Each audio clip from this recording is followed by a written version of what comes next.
Lettre 71. À tout coup, tu me consultes sur des questions de détail, oubliant qu'une vaste étendue de mer nous sépare. Comme l'à-propos est un des grands points du Conseil, mon avis sur certaines affaires te parvient finalement à une heure où déjà l'avis contraire serait préférable. Les conseils en effet se calquent sur les choses, et pour les choses humaines, le temps les emporte. Que dis-je, il les bouscule. Voilà pourquoi le conseil doit éclore dès le moment venu. Et c'est encore trop, il doit éclore, comme on dit, sous la main. Mais comment le trouver? Voici. Chaque fois que tu voudras savoir ce qu'il faut fuir ou rechercher, tourne tes regards vers le souverain bien, idéal de toute ta vie. Il faut en effet que toutes nos actions lui soient conformes. On n'ordonnera le détail que si l'on a déjà sur sa vie une vue d'ensemble. Jamais peintre utile ses couleurs toutes prêtes n'attrapera la ressemblance s'il n'est pas fixé à l'avance sur ce qu'il veut représenter. Semblablement, le principe de nos fautes, c'est que nos délibérations portent toujours sur des éléments partiels de la vie, jamais sur la vie entière. S'assurer du but est le premier devoir de l'archer. Il ajuste ensuite sa main et règle le tir. Les conseils humains s'égarent faute d'un point de direction. Quand on ne sait vers quel port il faut tendre, on n'a jamais le bon vent. Finalement, le hasard compte pour beaucoup dans la vie, et nous vivons au gré du hasard. Il arrive d'autre part, à certaines gens, en certains cas, de ne pas savoir qu'ils savent. Fréquemment, nous cherchons des personnes qui sont à nos côtés.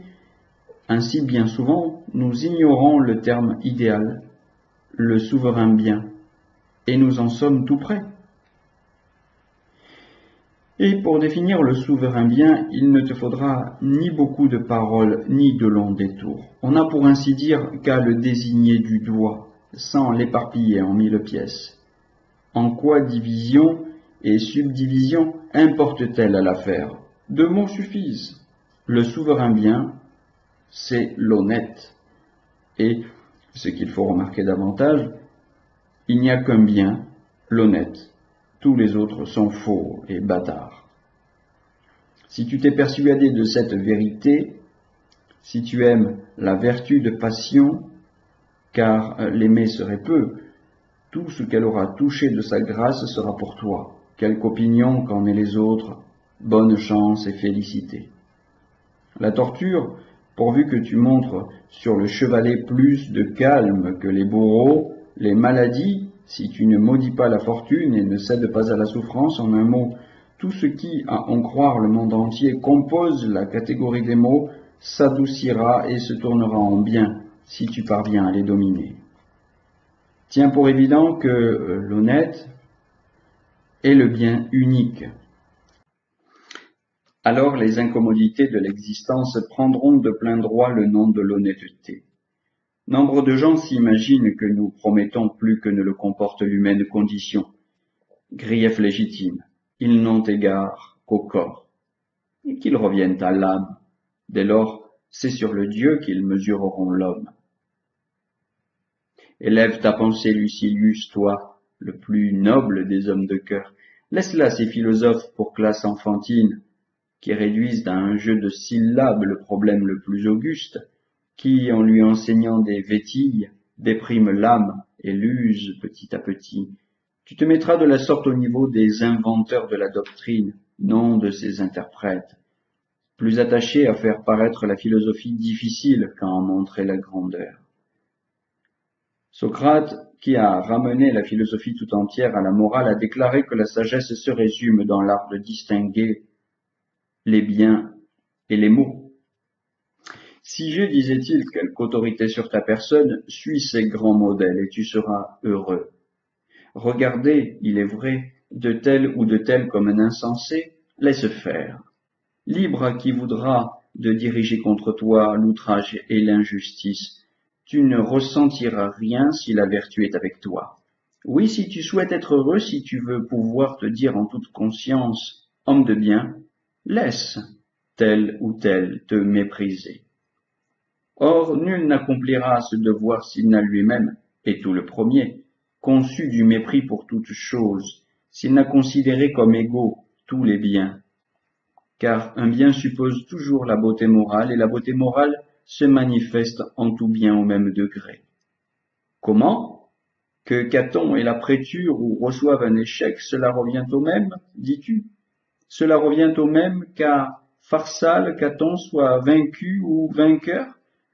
Le bien de demeurer invaincu dans la défaite de son parti équivalait-il au bien de retourner victorieux dans sa patrie et d'y rétablir la paix? Et pourquoi pas? C'est la même vertu qui surmonte la mauvaise fortune et qui règle la bonne. La vertu ne saurait ni grandir ni décroître. Elle a toujours même stature. Mais Pompée perdra son armée, penses-tu? Le plus bel ornement de l'État, la noblesse et l'avant-garde du parti pompéien, le Sénat en armes, succomberont dans une seule bataille? Les débris d'un si grand empire voleront par tout l'univers. Le lieu de chute pour les uns sera l'Égypte, pour l'autre l'Afrique, et pour les derniers enfin l'Espagne. Cette malheureuse république n'aura pas même la ressource de consommer d'un coup sa ruine. Tous les malheurs possibles pourront souvenir Lucilius. Juba pourra ne tirer aucun parti dans son royaume de sa connaissance du terrain, ni de l'héroïque entêtement d'un peuple pour le service de son roi. Utique pourra faire abandon de sa fidélité qu'à briser l'infortune. Scipion voir s'éloigner de lui sur ce sol d'Afrique la chance héréditaire dans sa famille. Caton n'en a pas moins depuis longtemps décrété qu'il ferait en sorte qu'aucun dommage ne l'atteigne. Il n'en a pas moins été vaincu, penses-tu? Eh bien, cela fait un échec de plus pour lui. Il aura l'âme aussi grande devant ce qui lui barre la victoire que devant ce qui lui avait barré la préture. Le jour de son échec électoral, il jouait au ballon. La nuit de son suicide, il lut. Manquer la préture, perdre la vie, ce fut tout un pour lui. Il s'était pénétré de l'idée de supporter tout ce qui arriverait. Se peut-il qu'un si grand esprit n'ait su se plier courageusement et sans trouble au changement de la situation politique? Et en effet, existe-t-il quelque chose qui soit à l'abri du changement? La terre n'en est pas exempte, non plus que le ciel, non plus que cette contexture de l'univers tout entier, encore qu'un Dieu la régisse et l'anime. Le plan qui présentement la gouverne n'est pas immuable. Quelque jour viendra qui la jettera hors de la carrière où nous la voyons. Des périodes fixes règlent l'évolution universelle. Tout doit naître, croître et s'éteindre. Ces astres que tu vois rouler sur nos têtes, ces éléments qui nous soutiennent et nous portent et qui paraissent si solides, se mineront, finiront. Il n'est rien qui n'ait sa vieillesse. Avec des délais inégaux, la nature dirige tout vers un même point. Ce qui est cessera d'être, non pour s'anéantir, mais pour se décomposer. Cette décomposition, nous l'appelons anéantissement. C'est que nous ne distinguons pas les premiers plans. Notre pensée obtuse, à la discrétion du corps, ne voit pas plus loin. S'il en était autrement, l'homme accepterait plus bravement sa fin, et la fin de ce qui a rapport avec lui, en se disant que, comme tout le reste, la vie et la mort procèdent par alternance, que le composé se dissout, que le corps dissous se recompose, et que dans ce champ circulaire s'accomplit le travail du modérateur des choses, du Dieu artisan. Comme Caton, il dira, ayant parcouru en idée l'ensemble des âges, l'humanité, présente et future, est condamnée à mort. De toute cité qu'elle règne sur un empire ou ne fasse que rehausser une souveraineté étrangère, on cherchera un jour l'emplacement. Elles périront de plusieurs manières. La guerre détruira celle-ci, le mal qui épuisera les autres, c'est la fainéantise. Une paix dégénérée, en inertie, le faste, fléau des grandes puissances. Un raz-de-marée ensevelira dans les flots ces fertiles campagnes, où, si le sol glisse ses boules, elles dévaleront dans la crevasse brusquement ouverte. Ai-je motif à m'indigner, à gémir, si je devance d'un court moment la commune fatalité? Une grande âme doit obéir aux dieux, et quelles que soient les exigences de la loi universelle, s'y soumettre sans hésitation. Ou elle passe d'un coup d'aile dans une meilleure vie pour occuper parmi les essences divines un séjour de lumière et de paix, ou du moins sera-t-elle exempte de toute incommodité si elle retourne se mêler à la nature et rentre dans le tout. La belle existence de Caton n'est donc pas un bien d'une valeur plus grande que sa belle mort, la vertu n'étant pas extensible. Socrate affirmait l'idée de l'identité de la vérité et de la vertu. Pas plus que la vérité, la vertu ne saurait croître. Elle porte en soi toutes ses harmonies, elle a sa plénitude. Il n'y a par conséquent pas lieu de s'étonner que les biens soient égaux, tant ceux dont il faut s'assurer par choix que ceux qui dérivent des circonstances. Si l'inégalité est admise, et qu'ainsi tu comptes le courage dans les tortures, parmi les biens de second ordre, tu arriveras à le compter au nombre des maux, et tu diras, Socrate en prison est malheureux, et Caton aussi, quand il a le courage de se percer de son épée, et le courage encore plus grand de rouvrir sa blessure. Plus malheureux encore, Régulus, puni d'avoir tenu parole même à des ennemis. Personne cependant, même parmi les plus efféminés, n'a eu le front de parler ainsi. On dit « Régulus n'est pas heureux », sans dire « il est malheureux ». L'ancienne école académique déclare que l'homme peut être heureux au milieu de pareilles souffrances, mais que ce n'est pas le bonheur parfait, le bonheur intégral. La thèse, à mon avis, est inadmissible. S'il n'a pas le bonheur, il n'est pas en possession du souverain bien. Le souverain bien n'a pas de degré au-delà de lui-même, pourvu que la vertu lui soit inhérente, que l'adversité ne brise pas cette vertu, que, même dans un corps tout brisé, elle se conserve sans souffrir d'atteinte. Or, elle se conserve telle. J'entends en effet une vertu altière et sublime, s'exaltant à chaque insulte du sort. Cette ardeur héroïque qui passe si aisément chez les adolescents généreux quand une action moralement belle les a émus, et qui les porte à mépriser tous les hasards, la sagesse, soyons-en sûrs, nous l'infligera, nous la transmettra. Elle nous convaincra qu'il n'existe qu'un bien, le bien moral, que celui-ci n'est susceptible ni de relâche ni de tension, pas plus que la règle qui vérifie la rectitude des lignes ne fléchira. Le moindre changement qu'on y ferait revient à violer la ligne droite. Nous en dirons autant de la vertu. Elle est règle, elle aussi, on ne la fait pas dévier. Mais gagner du moins en rigidité, elle n'est pas susceptible de plus de tension. Tout est soumis à son jugement, elle est sans juge. Du moment qu'elle ne peut rien acquérir en droiture, les actes qui procèdent d'elle ne sont pas plus droits non plus les uns que les autres, la logique voulant qu'ils soient réglés sur elle. Donc, ils sont égaux entre eux. Et quoi diras-tu? Se voir étendu sur un lit de festin ou souffrir les tourments, est-ce que ce sont choses égales? Tu t'étonnes. Voici qui méritera davantage ton étonnement. S'étaler sur un lit de festin est un mal, sur le chevalet de torture un bien. S'il y a turpitude dans le premier cas, beauté morale dans le second. Ce n'est pas la circonstance matérielle qui détermine dans l'espèce le bien ou le mal, c'est la vertu. Partout où se montre la vertu, tout à même mesure, même valeur. En voici un qui s'apprête à m'arracher les yeux, un de ceux qui mesurent toutes les âmes sur la leur, parce que je dis qu'il y a égalité de bien entre le juge honnête et l'honnête homme qui comparaît.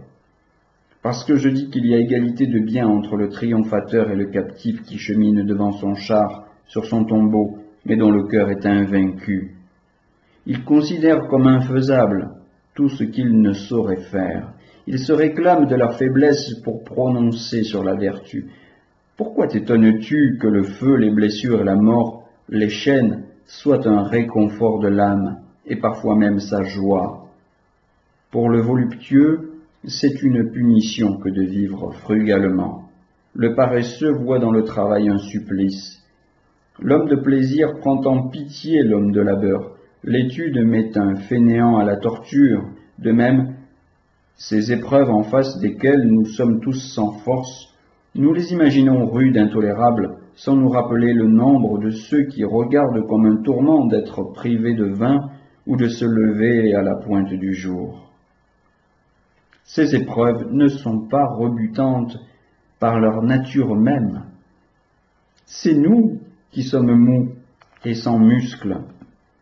Il faut juger avec une grande âme des grandes choses, autrement nous nous figurerons voir en elles la faille qui est en nous. Ainsi, tel objet parfaitement droit produit, plongé dans l'eau, l'illusion visuelle d'une ligne courbe et brisée. Ce que nous voyons n'est pas la seule chose qui importe, il y a la façon dont nous le voyons. Pour discerner le vrai, nous avons un brouillard dans l'âme. Amène-moi un jeune homme qui ait le cœur intact et l'esprit vigoureux. Il dira qu'il trouve plus heureux celui qui soutient sans fléchir le poids de toutes les adversités, qui se dresse plus haut que la fortune. Quoi d'étonnant si par un temps calme on conserve sa stabilité. Étonne-toi qu'un homme ait le cœur haut, là où tout autre cœur s'effondre, tienne debout, là où les autres gisent affalés. Qu'est-ce qui, dans les tourments, dans tout ce que nous nommons adversité, constitue proprement un mal? Je réponds, c'est l'état de l'esprit qui chancelle, plie et succombe. Or, rien de tout cela ne peut arriver au sage. Il demeure droit, quelle que soit la charge. Aucun accident ne le diminue, rien de ce qu'il est appelé à subir ne le rebute. Que tous les malheurs qui peuvent tomber sur l'homme soient sur lui tombés, il ne s'en plaint pas. Il connaît ses forces, il sait qu'il est capable de porter son fardeau. Non, je ne mets pas le sage à part des autres hommes. Je ne l'isole pas de la douleur comme un roc insensible. Je me souviens qu'il est composé de deux parts. L'une, dénuée de raison, ressent les morsures, les brûlures, la souffrance. L'autre, en tant que douée de raison, s'appuie sur d'inébranlables convictions. Elle est intrépide, indomptable. En elle réside le souverain bien de l'homme. Tant que ce bien n'est pas dans sa plénitude, l'âme est livrée aux caprices du roulis. Quand il est parvenu à sa perfection, elle entre dans l'état d'inaltérable équilibre. Ainsi, le débutant qui s'achemine vers le plus haut degré, le dévot de la vertu, proche du bien parfait, mais sans être encore pleinement maître de son ouvrage, rétrogradera de temps en temps et relâchera un peu la tension de son esprit. C'est qu'il n'a pas dépassé la région peu sûre. Il se meut encore sur un terrain glissant. Mais l'être parfaitement heureux et d'une vertu consommée n'est jamais plus satisfait de lui-même que lorsqu'il a été le plus fortement éprouvé. Les disgrâces dont les autres hommes s'effraient, si elles sont le prix dont se paie un noble devoir, non seulement il s'y résigne, mais il les aime. Il n'en est que plus méritant, et pour lui un plus beau compliment que il n'en a que plus de chance. Et maintenant, j'arrive au point où tu m'appelles et m'attends curieusement, que l'on n'imagine pas, d'après nous, une vertu en l'air et hors de la nature. Le sage tremblera, oui, il souffrira et pâlira. Il n'y a là que de la sensibilité physique. Où est donc la misère? Où y a-t-il mal véritable? Dans les cas, n'est-ce pas, où ces affections font déchoir l'âme, la réduisent à confesser la servitude, la brouillent avec elle-même? Oui, Le sage triomphe par sa vertu de la fortune, mais bon nombre de ceux qui faisaient profession d'être des sages s'effraient, en bien des cas, des plus légères menaces. Ici, le tort est de notre côté, d'avoir les mêmes exigences à l'égard du sage et du commençant. J'essaie jusqu'à présent d'attacher ma conviction à ces principes dont je fais éloge. Je ne suis pas encore convaincu. Même si je l'étais, je n'aurais pas ces principes encore assez à la main, assez à mon commandement pour les jeter à la rencontre du sort ennemi. Comme la laine prend certaines couleurs du premier coup, alors qu'elle ne s'imbibe dans d'autres cas que maintes fois macérée et recuite, ainsi, dans les disciplines ordinaires, l'esprit fait incontinent honneur à son savoir. Quant à la discipline de la vertu, si elle ne descend au fond de nous-mêmes pour un durable séjour, si au lieu d'une teinture légère elle n'imprègne pas toute l'âme, il lui est impossible de faire honneur à ses promesses. La leçon qu'elle comporte s'enseigne promptement et tient en 2 mots. La vertu est l'unique bien. Du moins, il n'en est pas que la vertu n'accompagne. Quant à elle, elle a son lieu dans la meilleure partie de nous-mêmes, dans la partie raisonnable. Et que sera cette vertu? Un jugement vrai, inébranlable. Les mouvements auront en lui leur source. Chaque image, cause occasionnelle de mouvement, sera passée au crible par lui. Ce jugement, pour être cohérent avec lui-même, estimera que tout ce qui touche à la vertu est un bien et que tous les biens sont égaux entre eux. Les biens du corps sont bien au regard du corps, mais ce ne sont pas des biens absolus. À vrai dire, ils ne seront pas sans prix, mais toute dignité leur sera refusée. Distants entre eux à de longs intervalles, ils s'élèveront du petit au grand. Même chez les poursuivants de la sagesse, les inégalités seront considérables. Nous sommes forcés d'en convenir. Celui-ci a fait assez de progrès pour regarder fièrement la fortune, mais non fixement. Trop d'éclat l'aveugle, ses yeux se dérobent. Tel autre en est venu à pouvoir la regarder en face, s'il est déjà parvenu au sommet et a pleine confiance en lui. Mais fatalement, l'âme imparfaite vacille, tantôt progressant et tantôt glissant en arrière, ou tombant. Elle glissera si elle ne s'obstine à marcher d'effort en effort. Si le zèle et l'application loyale à la tâche font mine de fléchir, c'est le recul. Nul ne se retrouve au point de progression où il en était demeuré. Courage donc et persévérance. Il reste plus de besogne que nous n'en avons abattu. Mais c'est déjà grande avance prise que de vouloir avancer. Cette condition, je me sais à même de la remplir. Je veux de toute mon âme. Toi aussi, tu as l'enthousiasme, tu brûles, je le vois, d'accéder en hâte à ce sublime idéal. Hâtons-nous. À cette condition, la vie sera un bienfait. Autrement, elle n'est que temps perdu, sordidement perdu, où nous piétinons dans l'ignominie. Faisons en sorte que chaque heure soit bien à nous. Chose impossible si nous ne sommes pas d'abord à nous-mêmes. Quand pourrons-nous faire mépris de l'une et l'autre fortune? Quand pourrons-nous, tenant toutes nos passions sur le genou, les ayant pliées à notre volonté propre, pousser ce cri « J'ai vaincu ». Vaincu qui? Diras-tu? Ni le Perse, ni les tribus du fond de la Médie, ni les contrées belliqueuses qui s'étendent peut-être au-delà des Daès, mais la cupidité, mais l'ambition, mais la crainte de la mort, victorieuse de ceux qui ont vaincu le monde.